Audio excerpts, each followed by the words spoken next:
So United went to Selhurst Park and, without doubt, had a point to prove after the performance there last season. Look at Randy Orton slithering. Oh, watch out, watch out, watch out, watch out! And while we didn't get the win, I'd go as far to say that was one of the best all-round performances I've seen from a Ten Hag team in the Premier League, definitely for quite some time. It's quite funny as we win the games where we don't play well, but then when we actually pull out a good performance, we still don't get the win. Football is just cruel, man. How's that curse I cursed you with, Kirsty? This time around, it was all just really down to the finishing. We just couldn't put that finishing touch on it. And it's been a problem throughout the course of this season, apart from we're playing Barnsley in the League Cup. Henderson had his revenge game, and that makes it all the more annoying. Against Palace, though, we seen Ten Hag's team finally starting to take shape. We saw them controlling the play. We saw them not going overly direct when we were trying to attack.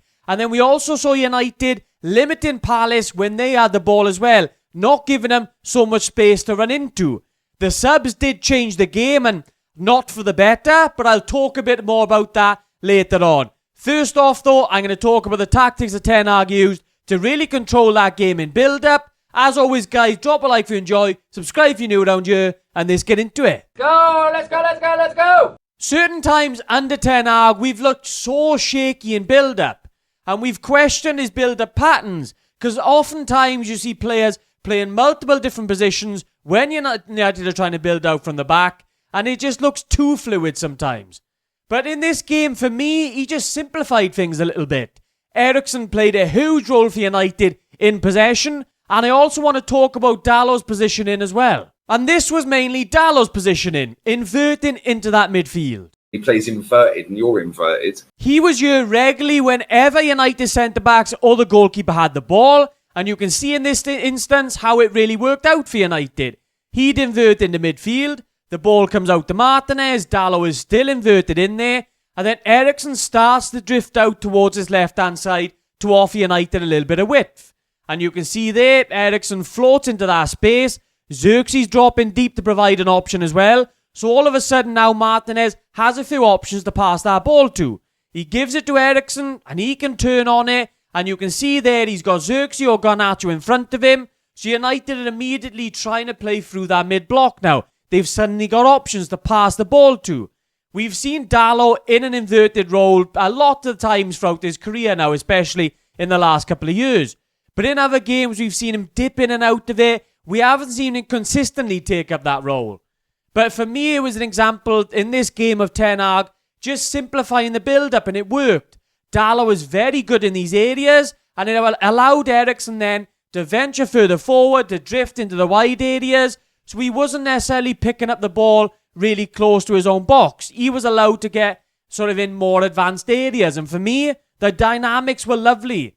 There were some rotations in midfield positions, but they were more limited compared to what we've seen under Ten Hag in the past. And you can see in this example, once again, Dallow's inverting into that midfield space again. This time around, Eriksen is already in that pivot position. But what you can see this time around instead, Dallow's still inverted, De Ligt has the ball. But this time around is Bruno Fernandes pulling into that sort of left midfield space.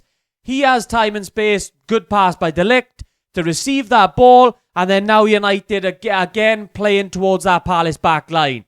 Again, it's just limited rotations in there, but everyone sort of knows their role. And now you've got United in a dangerous attacking position again.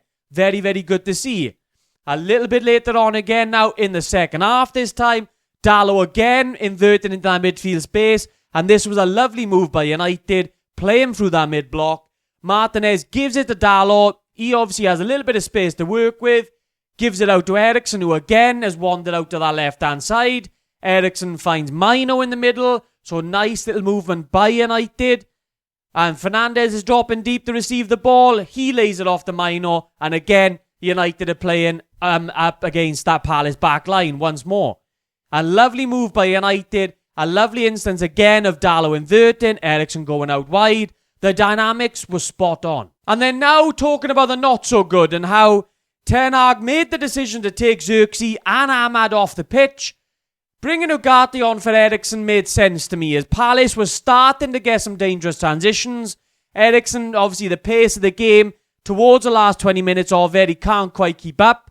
So bringing on Ugarte in there made sense for that one. But the attacking subs changed the dynamics completely. And you can see from these stats, you can see the pass map after Xerxes went off compared to what it was like when he was on the pitch. Completely different style of play. United started to go far too direct, looking for Rashford in behind. Rashford as a striker might work up against Barnsley, but it's not going to work in the Premier League. I've said it time and time again. You've got to put him out on that left-hand side or don't play him at all. When Højlund came on, though, it was a very similar situation. United went a bit too direct, and you can't play the ball too much into Højlund's feet. He's a very different type of player to Xerxes, so the dynamics just completely changed. And then with Ahmad going off, you lose that retention on that right-hand side as well. A lot of the attacks were going through Ahmad.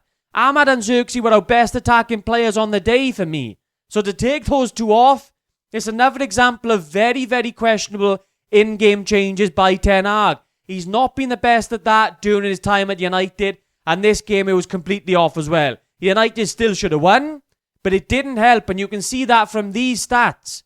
You can see how much the game changed in that last 20 minutes. Like taking all your intricate combination players off and replacing them with runners, it's just hard to see what United's plan and Ten Hag's plan was in that final 20 minutes, as we did start to lose the plot. You saw United unable to play through that mid-block. We were holding the ball for far too long and then just kicking aimless balls, and they were going straight through to Henderson.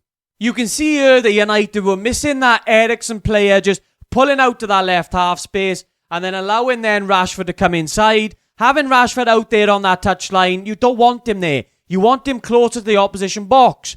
And you got Ugarte right smack bang in the middle of the pitch, and we just lost all those dynamics that I talked about earlier on in the video.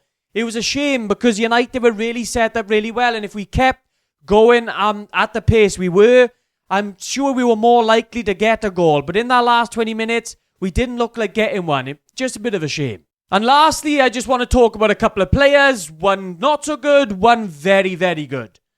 The sooner Fernandes gets back into some form, the better for United. He was massively off in this game, and I'm a big fan of Bruno Fernandes. But particularly the decision-making in this game was truly appalling for me. And it's been off now for the last few games. He could have had a few assists in some of the other games. He should have. But the overall play from Fernandes hasn't been up to scratch, and he's one of United's most important players.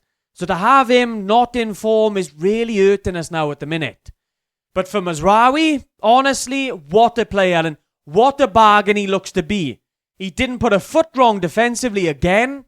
And then with the ball, he was so smooth, linking with Ahmad and Mino for the majority of it. Honestly, just please stay fit now. You can do it. We need you to do it. And there we are, guys. I thought United were overall much, much better in this game. We didn't get the win, but if we can keep playing like this, I'm sure the wins will come. I just hope now we can keep playing like it. We're going to have tougher tests, as teams like Spurs are going to press us a lot more than what Crystal Palace did. So we're going to have to just wait and see. But as always, guys, if you enjoyed the video, please subscribe. Stay tuned for the next one. I'll catch you there.